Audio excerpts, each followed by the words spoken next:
Oh nice, you're awake. I thought you were dead there for a second. Sorry, the process to transport to the digital world is a little bit difficult on the body. Here, have a Sunny D and a Dunkaroo. We'll get you right up, my guy. I guess just to tell you why I brought you here in the first place. You see, there's been a lot of conversations and rumors and just news around the video game community, especially the console community. We just got the Switch 2 just launched not too long ago. Xbox is seemingly pulling out of the console race, is making bad decision after bad decision. PlayStation is getting ready to drop their new console sometime between 2027 and 2028. And I sat there learning about all this, taking all this information in. I could only think to myself, who the fuck cares? More specifically, why don't I care? Like, I love video games. I'm a nerd. I love video game tech. I love hardware and accessories. Heck, my fondest memories of gaming were on console. I started out playing games on console. I have a PS5 even right now. But the recent news and all the discussions weren't even intriguing to me in the slightest.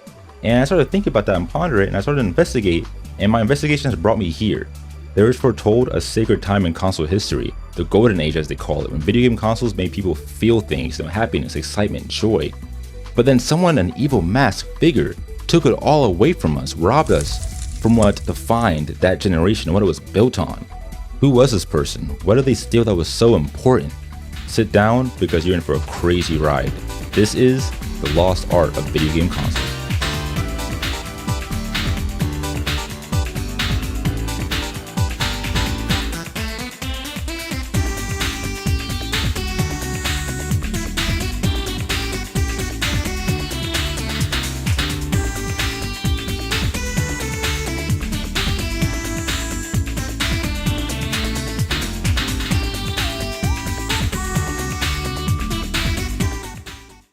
The golden age of consoles spanned from the year 2000 to 2012. What made this generation so great, you ask? So I did a lot of research into this, and I found out that consoles need three things to be considered great: design, features, and games. Let's first talk about the design and features of the consoles in this generation, and to do so, we need to go all the way back to the year 2000. From 1994 to 2000, Sony is putting belt to ass to their competitors. Their first ever console, the PS1, became the first console to sell over 100 units, versus Nintendo 64's 32 million units and Sega Saturn's pitiful 9 million units at the time. Not only did the PS1 beat the veterans Nintendo and Sega, but it heralded the transition from cartridges to compact disc and had one of the most vast video game libraries we have ever seen at the time, finishing its run with over 4,000 games released for the platform. To this day, it remains the 6th best sold console of all time. So when the PS2 got announced, it was of course expected that Sony was going to come out on top again unless Sega and Nintendo put their all into stopping Sony's dominance. In 1998, hoping to get ahead of its competitors, Sega dropped their nuke, the Sega Dreamcast. Hydro Thunder, Soul Calibur, and the one and only Sonic Adventure. They basically said, stop fucking playing with us. We got that shit unlocked. We are Sega! We got Sonic. We do this shit. And honestly looked pretty good for Sega. But then the PS2 got released. Stand ready for my arrival, worm. With Nintendo still powering up their console, all that PlayStation had to send up to them was little old Sega, and they didn't seem to be formidable in the slightest. In under 15 months, the PS2 sold about 10 million units, while the Dreamcast would only sell about 6 million in 22 months. Sega was getting that absolute Sonic rings beat out of them, and Nintendo was just watching. It felt like when Goku told Vegeta to hold off Kid Buu while he was powering up Super Saiyan 3. It was so bad that in March of 2001, Isao Okawa, the chairman of Sega, decided to step down from the company, and the Dreamcast was discontinued. Only 2 years within its life cycle, it came to a close. Sega packed up his bag. It's like, yeah, y'all got it, I'm out. Now, while the PS2 was a generally better console with a better library than the Dreamcast, there was specifically one feature that the PS2 had that helped solidify the PS2's reign over the competition in this era, and that is that it released with DVD player. At a time when DVD players cost around $200, the price of the PS2 was $299.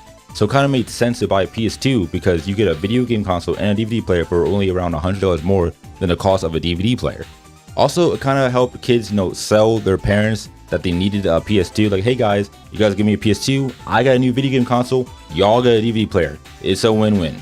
But what Sony didn't realize that not only did the PS1 establish a footing as a video game console manufacturer, but also inspired other companies to step their foot into the ring as well, like Microsoft. Sony actually feared a Microsoft console because Microsoft seemingly had a limited amount of resources they could put into creating a console. And it seemed like they did. The Xbox was a massive unit with an X at the center looking like it came straight out of an X-Men set, and it had a controller called the Duke that looked like it ate another controller, so janky and jarring, just ugly, and the name Duke sounds like a video game nerd really came up with it. The thing is super ugly to me, and it was ugly to a lot of people, but it felt very endearing, especially at the time. It was very different from what we've seen and felt very futuristic or alien-like, and Xbox really played into this aesthetic. It had this green theme, the OS menu would play like alien sounds. It had a personality, and the personality of this console really elevated this dumbass looking device to something I could be like, yeah, I kind of get it, I kind of understand. I feel like the Xbox gave itself an experience just by looking at it. The Xbox showed superior online capabilities compared to the PS2, introducing Xbox Live, an online subscription service that came with a headset, and features that paved the way for the future of how consoles provided network services that we see today, allowing console players to party up with friends and talk online in a way console players never could do before. It also was the first console to have a built-in hard drive, which allowed for faster speeds. You can store music from CDs, and you can also store game saves and downloadable content from Xbox Live. The Xbox could also play DVDs, but you needed an adapter to use it versus the PS2's plug-and-play feature of it. Xbox really carved Microsoft as a spot as a contender in the console wars, and the PlayStation was spooked. I mean, Microsoft has an unlimited amount of resources, so of course that means you have a limited amount of resources to win. I mean, Microsoft sold 50 million units of the Xbox during its lifetime. This really showed the world that Xbox is here to stay. But wait. The GameCube. Nintendo was now fully charged up and ready to take on PlayStation. It only sold 21 million units, a console Nintendo deemed a failure. It lacked the DVD player of the PS2 and the online capabilities and the power of the Xbox, and had nothing different and exciting feature-wise to offer its consumers. It did allow you to play Game Boy games on it, but you had to buy the Game Boy player, and honestly it's a feature that does not entice new consumers to your platform. You have to own a Game Boy previously to even use that feature, then you have to buy another accessory, so why would I even care? The design was also controversial. Gamers viewed it as like a kiddie machine with the colors and the square shape, some at the time saying it looks like a Fisher-Price toy due to its toy-like appearance. But now keep that in mind because we're going to revisit that later, throw that in your memory bank. For all of this, the GameCube was skewed to a younger market, an audience that was not as big as the older crowd, limiting its consumer base. So with an off-putting design, no features, Nintendo seemingly aiming for a younger market that was not yet developed, the GameCube flopped. But keep this in mind because we're going to talk about this later. A little foreshadowing right there. Overall, the PS2 came out on top and eventually became the best-selling console of all time, selling 160 million units in total. Even though PlayStation won, this battle was a very pivotal moment for the console wars. I mean, it changed the landscape drastically. We lost Sega. We got a new competitor, Microsoft, who seemed to be able to go toe-to-toe with PlayStation, and Nintendo was sent into the sidelines as it seems a company who no longer had it in them. We then fast forward to 2005, the start of what we call the internet era, the absolute peak of the golden age. Oh, yeah.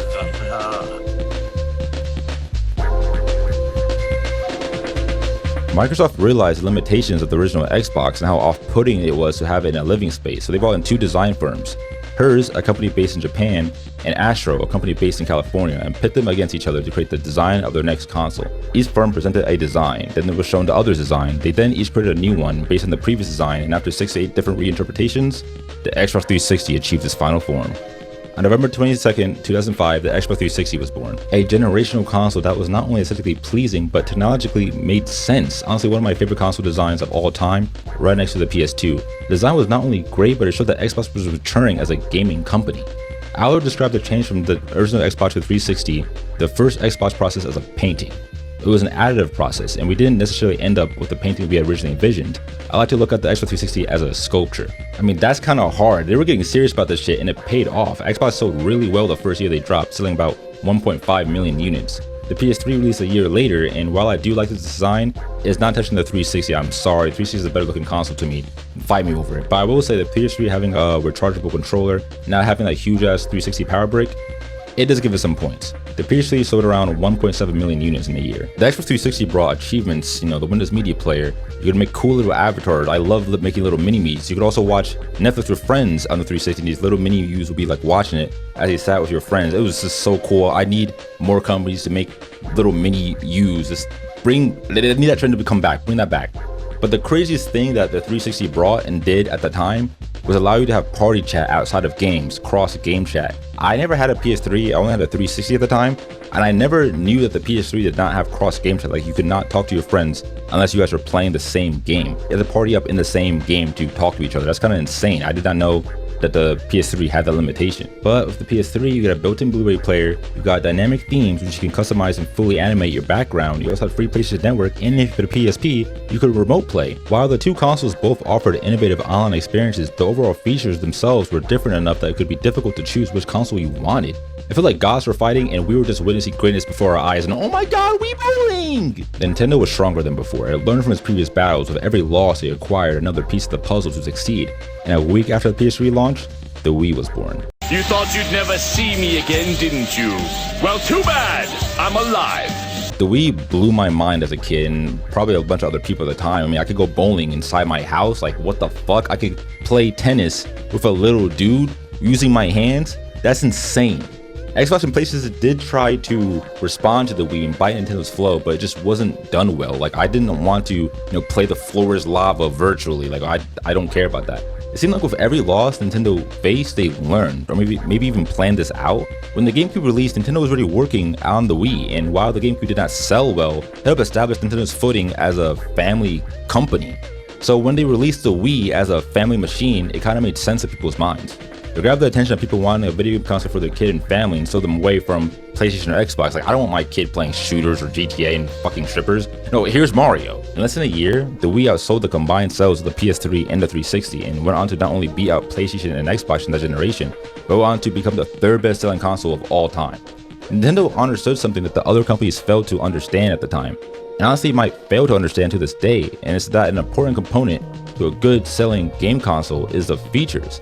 But more specifically, can your console uniquely elevate the gaming experience?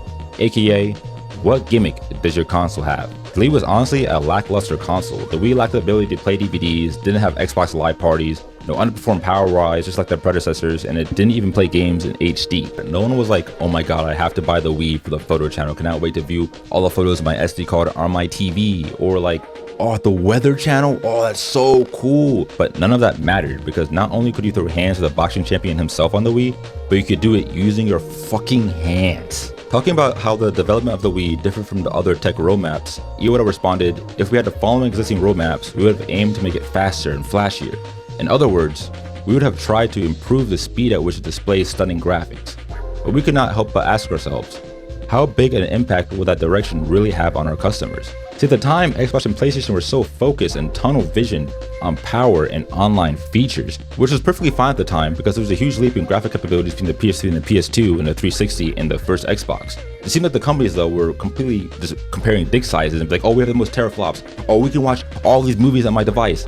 And at the time, again, that was fine, but it seemed like a slippery slope, which the two giants seemed to just lather themselves up in and slide down in the next generation. After this generation, they really lost the artistic value of gaming, and you can see this clearly by looking at them face value. And we can do this with a console runway! Welcome to the next top console. Let's get our first contestant. We all know her, a household name. First up, the PS2, which released in 2000. The PS2 Slim is so fucking gorgeous. The silver edition with the silver controller. Oh my god, PlayStation really outdid themselves with this one. The PS2 really plays into this 2000s, cyber aesthetic.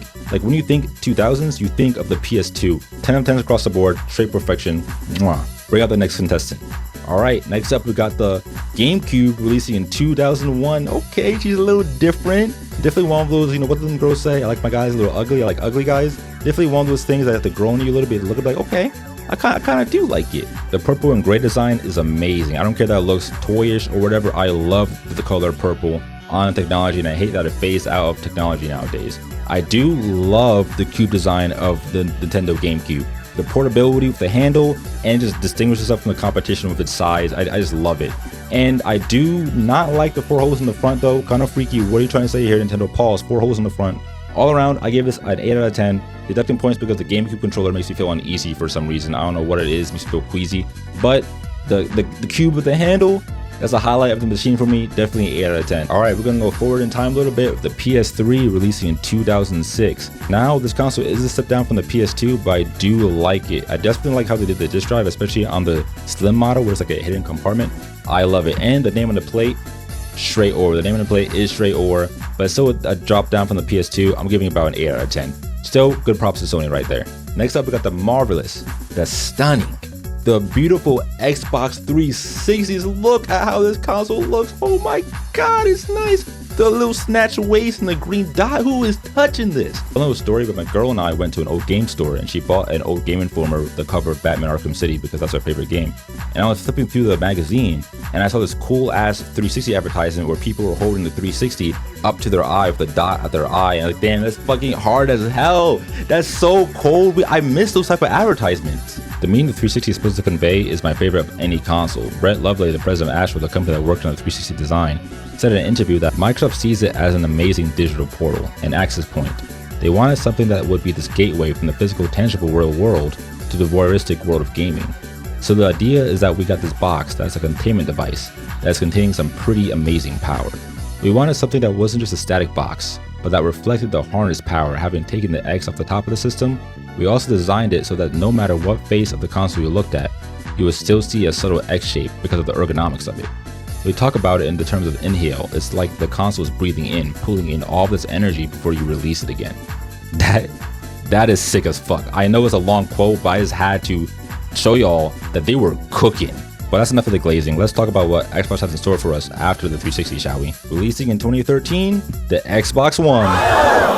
No fucking aura at all. Zero, zilch, bland. Is boring, and I guess I can appreciate the slickness of it. This looks like how a 5-year-old would draw a console. Just a fucking rectangle with a logo. It's literally just a filled in 360s, uninspired. Then you give us the Xbox Series X. What is this? This is just literally no creativity in this at all. It doesn't invoke any feelings, and especially not a feeling of, oh, this is for gaming. And that's because they didn't want it to. In all of the Xbox One and Series X design interviews I scoured the internet for, the designers and heads said that they wanted the design of the console to be so simplistic that it can be blended into any environment and just sit anywhere and not stand out. They literally said it's meant to be tucked away and forgotten about. What the fuck are you talking about? Like, how do you go from having this idea of having a living entertainment machine to just throw it on your bookshelf? And that's not hyperbolic at all. The Xbox studied how well the Xbox One would be able to sit on a bookshelf. That's crazy. I don't want my gaming console to sit on a bookshelf. I'm gonna put it next to my TV and happily display it because it's a gaming console. Why are you even testing if it can sit on my bookshelf? After the 360, Xbox focused completely on the functionality and moved away from the art itself. The designers said that they designed the machine starting from the inside out, which allowed them to create a design that excelled in power management and little fan noise. And I indeed will praise them on that, but the design of a console in this new tech in general is a science and an art. It's supposed to be technology sound, but also invoke a feeling and look cool and shit. Even though Xbox toned down its sensorism with the 360 to make a design that wouldn't blow up your house, they still made sure the art and the meaning they wanted to convey still shine through. They did this with the concavity, the green button which symbolizes a portal. And I can see how the minimalism of this console can be appealing to a lot of people, but in my opinion, gaming tech is supposed to be a little out there. It's supposed to be a little eccentric and extravagant. It's supposed to feel like a gaming device. Hell, PC players have the option to make the most generic looking machine ever, but they choose to put LEDs all over the shit and have their PC play anime videos and have whole ass water environments in them. But we will get back to the Xbox because we have to discuss a PlayStation 4 releasing in 2013. Honestly, probably my second favorite PlayStation design right behind the PS2. It looks nice, it looks futuristic, it looks sleek, and it's minimalistic. But in my opinion, it still looks more creative and visually pleasing than its competitor, the Xbox One. Chief designer Txrnto said the objective for the PS4 design was to make a simple object for the living room. Sometimes products are a little too exaggerated, it should be simple. It's perfectly in the middle of it, looks like a game machine, and it can also fit anywhere. It honestly seems like Sony has console design down packed. I mean, look at the PS5. Okay, now hold on. You can dress it up a little bit. You know, you put little face plates on and customize a little bit. And oh my god, you almost tricked me. This shit still looks ugly. The PS5 is so fucking massive and off-putting. It's just not a good looking console to me. It just doesn't fit my space well. But while I find the PS5 puke-inducing ugly, I can't knock them for at least being creative and different and having a message you wanted to convey. A powerful body of energy that possesses the limitless potential of 5 dimensions descends to Earth from a universe in another dimension and begins to morph into a concrete shape to interact with humans. The black central component, which represents a body of energy formed by densely packed state-of-the-art technology, is covered with white panels to enable communication with humans, which is our narrative that inspired the design. Like, you can see what they were trying to do, but just poorly executed in my opinion. It's funny because it looks like Sony found a happy medium of the PS4, but then swung completely to one side of the PS5. Some of you might be like, well, why does it matter? Why does it matter what my console looks like? I don't buy the console to look at it, I buy the console to play games on it. The thing with buying a new tech or hardware upgrade, especially for someone like me that really cares about aesthetics, the seller has to convince you visually that the product is worth getting, or at least being curious about it. They sell you visually first, so you can be curious about the internals of the device. For example, you see this a lot with phones. Well, why would I buy the new iPhone if the new iPhone looks exactly like the previous one? The company has to prove to you that there's a stark difference between their predecessor and a difference that you can appreciate or enjoy. When a product looks better visually, it helps sell the idea that the product is better internally as well. Not just that, but no one wants something that looks ugly, but they also don't want something that looks like everything else. Most of all, you can tell where the company mindset is at by their design. For example, Xbox. All eyes were on Xbox after the 360 era. Now what will the youngest console manufacturer, the one that made PlayStation shake in their boots, announce next? In 2013, with an hour-long showcase at E3, Xbox revealed the Xbox One. 10 minutes of that showcase discussed the features that will come with the new gaming device. They watch TV. It sounds simple and obvious, and it should be, but today it isn't, because of the need to change inputs to get to live TV. All that is going to change with Xbox One. Let me show you. Xbox, watch TV. And with that simple command, I'm watching live TV. Let's take a look at Skype in snap mode. Okay, I'm going to go ahead and grab my movie and zoom back to it. And to help me show it off, I've asked my friend DJ, one of the members on our sports team, to call in and help me demonstrate. And right on cue, DJ calls in. Xbox, answer call. Hey DJ, thank you for calling in to help me show off Skype in snap mode. Looks like you're working pretty hard out there. Hey Yusuf, thanks for having me. I'm happy to do it. Let's tackle what I think is the biggest challenge with watching TV. Anybody? For me, it's finding what to watch and keeping up with it. Introducing the Xbox One guide. Xbox, show the guide. Now you can find, discover, and watch TV in 3 powerful new ways. Voice control, search and navigation, favorites, and trending. And finally, there's one of the areas I like the most. Xbox Trending. Trending gives me a glance at what everyone in the Xbox Live community is watching. I like how current it is, it's up to the minute. Wow, Xbox, I can Skype my friends now? A service that was killed off by Discord in 2015, 2 years after the Xbox One got released? Wow, Xbox is so cool of you. I can now see my fantasy stats while I'm watching basketball? That's so cool. No way, Xbox, you solved the age-old question of what do I watch with a trending tab? Oh my god, why didn't I think about that before? Oh my god, Xbox, you're so smart. A trending tab? Oh my god. Why in a gaming presentation are you even asking me what the biggest issue is with TV? Shouldn't that question be what the biggest issue is with gaming? I don't care what the biggest issue with TV is. I'm at a gaming convention. I'm looking to buy a gaming console. This is bullshit. None of these features have anything to do with gaming, not a single one. And in fact, they did not even get to a gaming feature till 30 minutes into the presentation after the feature demonstration, when they talked about how you can upload your clips to the cloud to share with friends. Wow, cool Xbox. Thank you for that. You really outdid yourself. It made no sense also for Xbox to even advertise itself as an entertainment hub or go down this like TV entertainment route when our entertainment apps are built into the TV now. And it kind of seemed like they would know that if you just followed trends. It completely backfired on them. With the Xbox One, it seemed like Microsoft wanted something to win. The PS4 gave Xbox the beating of its lifetime. In 2019, the PS4 hit 100 million units sold, and the Xbox was struggling to even get 50 million. But then you would think that Xbox would have learned from their previous battles, but it just didn't. The only gaming feature the console offered with the Series X was Quick Resume, a feature that a lot of Xbox bots love to dick around and be like, oh my god, it's completely worth $600 for it, but it's not. I'm not buying a console worth $600+ for a Quick Resume, a feature that allows you to suspend your game and go into another one, and then go quickly back into the suspended game. Why would I need that? Not only do I rarely come across a time where I can't save in a single player game, but I feel like games boot up pretty fast nowadays with the PS5 and the PC, and just in general, I don't feel like I need to suspend my game ever. I don't think it's worth the money at all. One thing the Xbox did do right, or kind of right, is kind of controversial, is the Game Pass, but I never fucked with it, to be honest. I never thought it was worth paying $20 a month for like a subscription where it's like $240 a year, and then at the end of the year have no games to show for it. Like if I cancel my Game Pass subscription, I spend $240 in a year and have no games to provide for it. And if I did like a game off the Game Pass and I resubscribe to the Game Pass, I have to hope that the game I like the Game Pass is still there, or I would need to buy it at full price, and I could have bought it at full price earlier. Also, Xbox took away avatars, which was a really dumb idea. They had a whole brand identity with it, and it just took it away. While PlayStation did provide more gaming-focused features this generation, with PS4, having communities to meet other gamers, being able to control your friend's game when they're playing difficult missions, and the main gimmick being their DualSense controller for touchpad that not a lot of games use, but I think it was there. It was kind of cool. And also a light bar that would change colors based in the game, or change colors based on what player you were locally. That was pretty cool, but they unfortunately dropped the ball with the PS5. The PS4 felt like Sony's PS3 2.0. It was just a great overall product, but then the PS5 felt like Sony's PS3 3.0. Remember I said a console not only to show you difference visually so that you can sell you the difference or jump internally? Yeah, the PS5 succeeded at making us curious in what it offered, but didn't offer anything crazy. The features of the PS5 included 3D audio, better game tracking, game guides, and a more advanced controller that features adaptive triggers that people seem to not like all that much. I personally love it, but I found that a lot of people turn it off. Suggesting people to spend $500 to play Call of Duty so they can feel their guns differently, a feature that they may not even like. Also, with the PS5, you took away themes, one of the main things people love the PS4 for. The PS5 failed to sell as much as the PS4 and failed to get people away from the PS4 fast enough. Whereas there is a factor other than features, which we would discuss later, and also COVID, but features do play a big role. The PS4 is the 5th best-selling console of all time, and the PS5 struggled to get to 11th place, barely selling more than a PSP. They are indeed providing more gaming features than Xbox, but have still not provided a focused gimmick that people find worthwhile. The only one that seems to do this properly is, again, Nintendo, but they followed the Wii with the Wii U, a console that only sold 14 million during its lifetime. The failing of the Wii U felt like Nintendo had all the cards stacked up for them, and then they failed the QTE event.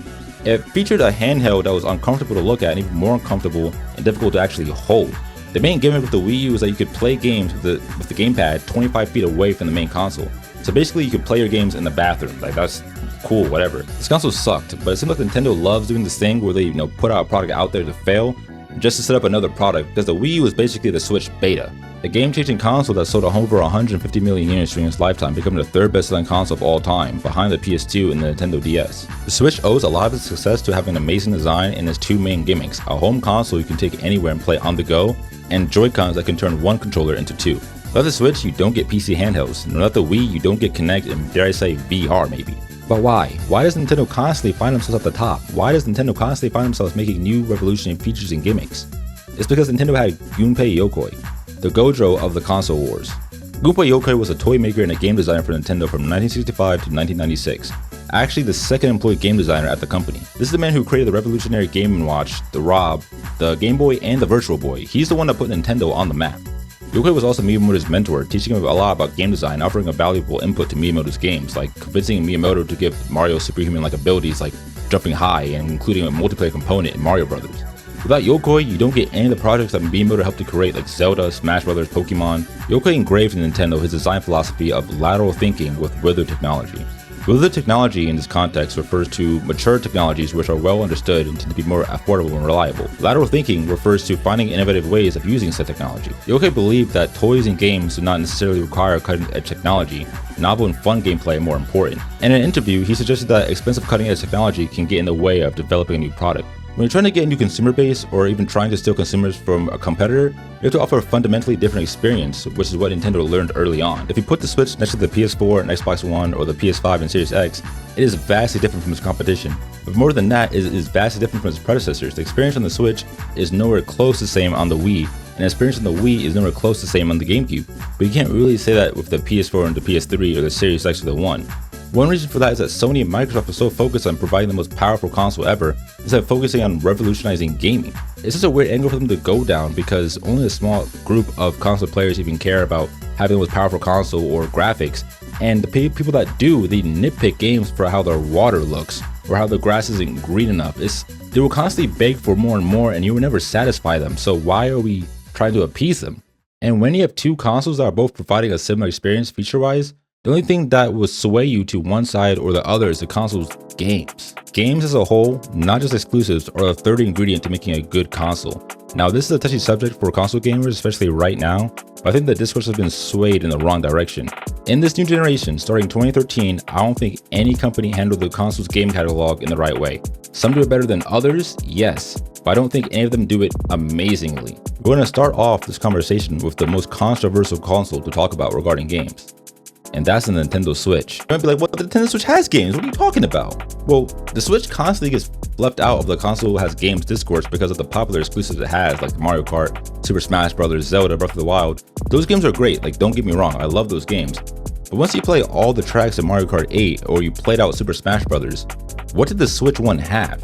The first issue is that the Switch lacked big releases consistently coming out during its lifetime. You're waiting 6 years between the Zelda games, you only get one Mario Kart game, you only get one Super Mario game, you're only getting one Super Smash Bros. Game. There was a large gap between Switch's big hitters, and I would not let the Nintendo sexuals try to rewrite history and lie and said that there was not a large gap of time where they're begging Nintendo to give them at least something. The second issue is that you could not play third-party games on the Switch because the hardware is outdated. This is a big problem that Nintendo repeatedly faced in the past, with developers opting out to create games for the GameCube and the Wii. If you only have a Switch, you're missing out on games like Expedition 33, Baldur's Gate, Elden Ring, big world-changing games you're missing out on. And while Nintendo was discussing how their competitors are pigeonholing themselves, focusing on power or online capabilities, the Switch pigeonholed themselves by only being able to play its own games, which it could barely run. So basically, if you're Nintendo only, you have to rely on Nintendo giving you good games because you won't be able to play all the good third-party ones. And you have to be severely interested in the Nintendo only games that don't really have any variety, which is Switch's third problem. Nintendo refuses to release new IPs and new types of games. Like, they might have variety within the games, but what if you don't want to play Mario Golf, you don't want to play Mario Strikers, you don't want to play Mario Tennis, you want to play something else? They don't really have that variety. I really debated with myself giving Switch the, it has a good games and that's why it sold well, because I really think it sold well because it had a good design and good features. I could go over a friend's house, we can turn one controller into two and we can play Mario Kart, but you won't find a lot of people that only play on the Switch. It seemed like a lot of people would only buy it to play Smash once in a blue moon or play Mario Kart and it would sit there collecting dust and just never use it. And I don't think the consoles would have that stipulation about it. It seemed like a lot of people pair the Switch with the PS5 or the PS4 if they're a console-only gamer and use the Switch as like a party type of console. But the PS5 and PS4 also handled the game catalog pretty poorly. It's honestly played out and it's just rage bait at this point, but I feel like we need to be very specific with the problem of the PS5 and the PS4. Sony suffered from having a really fucking powerful console that shared games of a 10-year-old plus console. The new 2K is on the PS4, the Call of Duty, Elden Ring, Cyberpunk we're trying to release on the PS4, and hell, even Marvel Rivals on the PS4 right now. Sharing games for the PS4 drastically reduced the quality of games that are released for PlayStation during its lifetime, both third-party and first-party. Multiple devs have talked about this. This limited the PS5 user's experience. Why did I buy such a powerful piece of tech just to not be able to use it to its full capacity? It's actually appalling how gorgeous games can look for the PS5 when the game is actually made for it. And I'm mad that it took this long for us to actually get a hint of what we were supposed to be getting years ago. And while I do criticize Nintendo for constantly using the same IPs and not making more, I have to praise Sony for creating more IPs in this generation, but then also criticize them for making the same games over and over again, the third-person over-the-shoulder RPGs, the God of War, the Ghost of Tsushima. And look, these games are good games. I love these games, but they're the same type of game over and over again. Sony, however, did receive a lot of support of their platformer Astrobot, so hopefully they realize their fanbase is starving for a new, fresh, and different style of game. But can I trust them? But sometimes I think I can't criticize Nintendo and PlayStation so much, because at least they're providing us with games, unlike Xbox, who refuses to make games at all. With the Xbox One, it just seemed like Xbox were trying to put up a fight. Like, we got Hellblade, we got Ori and the Blind Forest, we got Gears of War, we got Sunset Overdrive, all vastly different and great games. But these games came out within like the first half of the Xbox One's life cycle. Then after that, you weren't really getting any games. And if they did get games, they were kind of mid, like Crackdown 3. But then instead of going back to the drawing board, they released a Series X with little to no games being developed for it. Like, even if I include the games that are also on Windows Store, there aren't many. What's so disappointing about Xbox that they could have seen where Nintendo and Sony were lacking in terms of games and built up a lot of diverse games of new IPs. Sony really made different genres, and Nintendo seemed to be stuck using the same IPs over and over again. So Xbox really could have been this place where they got a vast amount of different IPs and a vast amount of different genres. And it seemed like they were heading down that path when they bought out a bunch of different game devs and all of that, but they just didn't. I was looking at the subreddit, and a lot of people that had Xbox and also had Game Pass were saying, hey, don't get Xbox and do not get Game Pass. They have access to more games than the average player does, but they're saying they don't play any of them. Why would they want to? No one wants to play Sea of Thieves. No one wants to play Starfield, which did not live up to its 10-year-old hype. These are just mid games that no one really wants to play. But I lied though, there was one that did release that Xbox seen massive success with, which was Hi-Fi Rush, a 3D action platformer which really sold well. But then they canceled the studio after it released. Why would they do that though? Like, why is Xbox constantly shooting themselves in the foot? I mean, other companies are doing it, but Xbox seems to be spiraling at an exponential rate. Well, that's because of the main villain of this video: capitalism.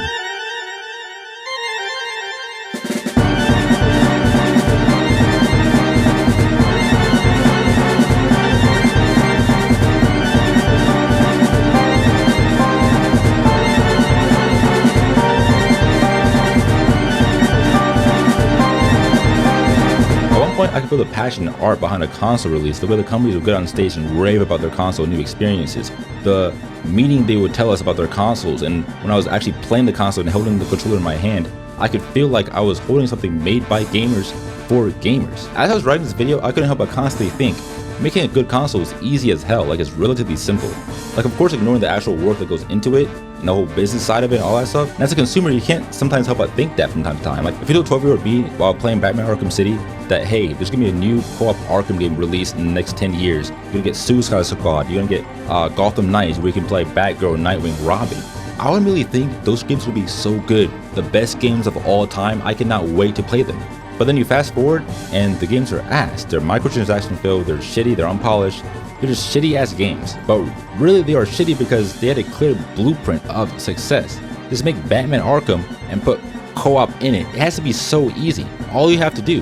That's how I feel about Nintendo, Xbox, and PlayStation. All companies have shown that they can succeed or have some grasp of what makes a good console because they've done it in the past. But then they just go completely down the wrong road. And that's because the heads of these studios don't even play video games or care about the art of it at all. They're disconnected from the product that they're selling and what makes it appealing to people.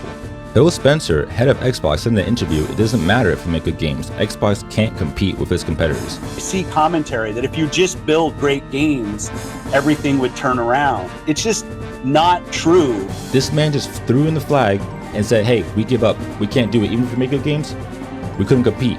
Which is crazy because what are you talking about? There's three things wrong with what Phil said. One, this implies that Xbox is currently or has been releasing great games consistently since the 360, which is not true. Not only did the Series X, Xbox One take too long to release games, all the games that were released were not like, oh my god, I have to buy this console for. No one's choosing Sea of Thieves over Tsushima. No one is choosing Titanfall over God of War. No one is choosing these, and no one will have trust in you to release games like Redfall or scam people with the hype of Starfield. Xbox didn't even use their IPs to the fullest extent. Halo Infinite dropped as a disappointment. Where's the new Fable? Gears of War took too long to release a new game. And then, if you think about it, when did Xbox ever have a Game of the Year nominee? Because I cannot remember. And then two, this completely disregards the point in time when Xbox did in fact make great games. Xbox's first entry succeeded in great part due to its games. Halo literally put Xbox on the map. Xbox would not be where it's at now without Halo. They literally sold more than Nintendo during that time, a console veteran, because of Halo. And because of one of the main critiques of GameCube was that it had no games and took too long to release them. Then even further, the 360 is seen as the most memorable era of Xbox gaming. You now remember Halo 3, you now remember Gears of War. These games established Xbox's identity and put Xbox on the map.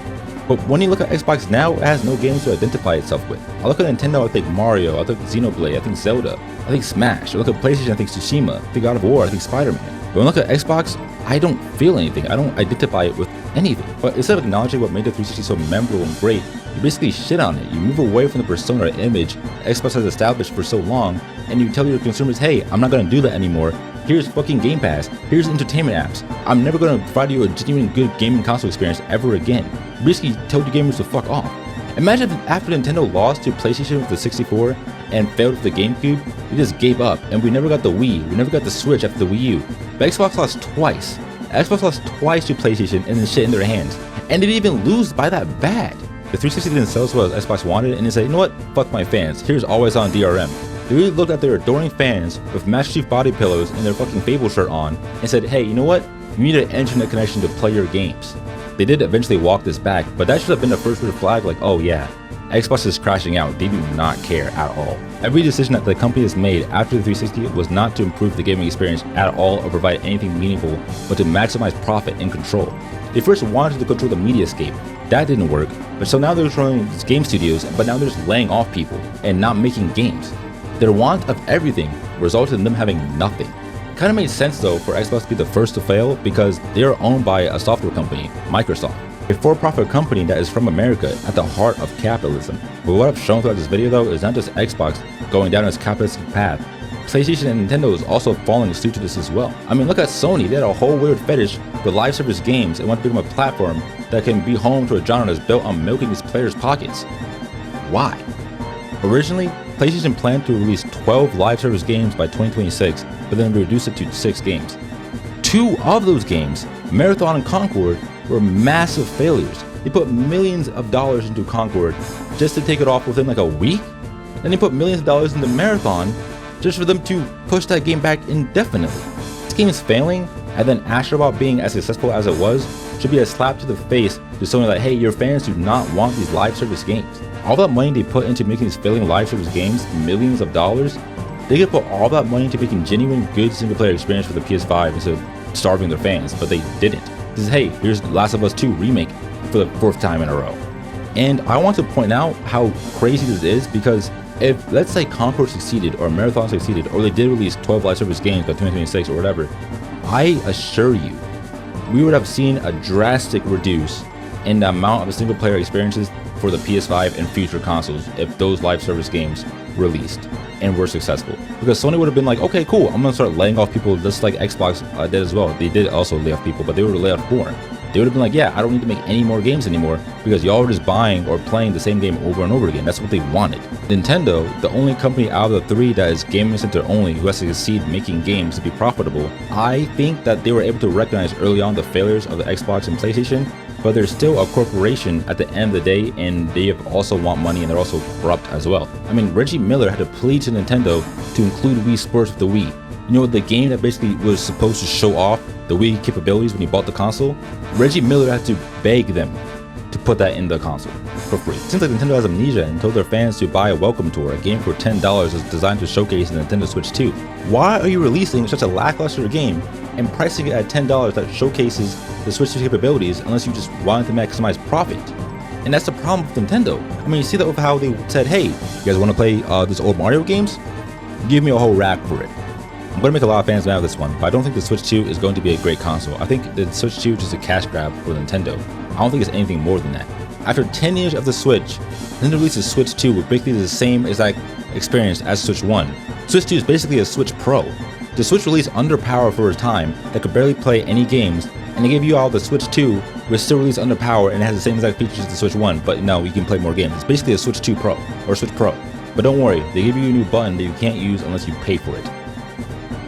What are we talking about? And you could be like, oh, there's mouse mode, you know, it's gonna be so good. Mouse mode seems like actually a dumb feature. I don't think anyone's really gonna use it, or a lot of gamers are gonna use it. Especially when you can plug in a Bluetooth mouse into the Switch anyways and play first-person shooters with an actual mouse. So, I don't know. I really do hope that Nintendo releases another console within the next 5 years, because if you think about it like this, if the Switch 2 lasts 8 to 10 years, we spent 20 whole years with basically the same exact Switch experience. And that gets me to my point of why I don't feel excited anymore for new console news. How can I be excited for the next chapter of games when I was 14 when the Switch 1 released, and after 10 years I got the Switch 2 that just has a mouse, versus me getting the GameCube, the Wii, the PlayStation 2, the 3, the 360, all within the first 10 years of my life. And I think that's why a lot of people bought the Switch 2, because they wanted to reignite the spark they felt when they bought a console in the past.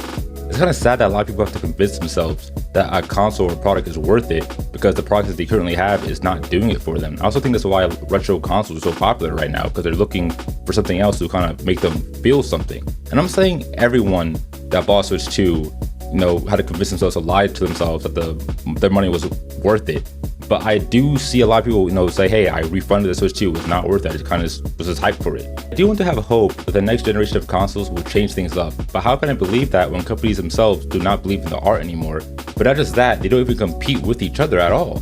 The reason the PS Plus comes with games is because Xbox did that with Xbox Live.